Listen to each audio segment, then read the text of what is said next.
You weren't a part of that SEC tournament run a few seasons back, but a lot of your teammates have, and it seems like that's become the new normal. So you didn't really know anything but what's being achieved here this year. How has this season felt for you?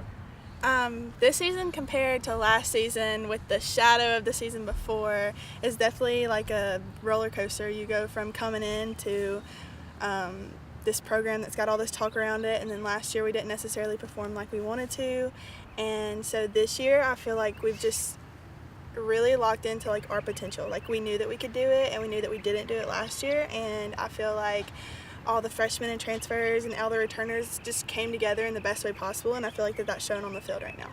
What about that belief in yourself did you guys still see even when other people maybe didn't? You know, nobody comes out here and sees like every single ground ball that we take. Nobody sees every swing that we take, and so it's your teammates and your coaches around you that really understand like what you're doing on the field during practice and during off time and during extra work and stuff like that. And so like the people who only saw our production last year and didn't really see the work that we were putting in, they couldn't have known. So I'm glad we got to show them. What's it going to take this weekend with the goals still in sight to buy a potential conference championship?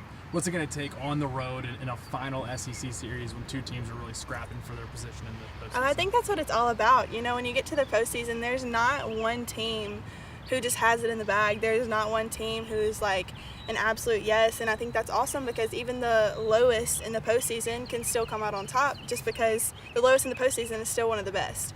And so, you know, you just can't take any team lightly. We can't take any ground ball off. We can't take any at bat off, and I feel like that's what we've been working on all season, so it's really preparing us to, you know, grind through the postseason.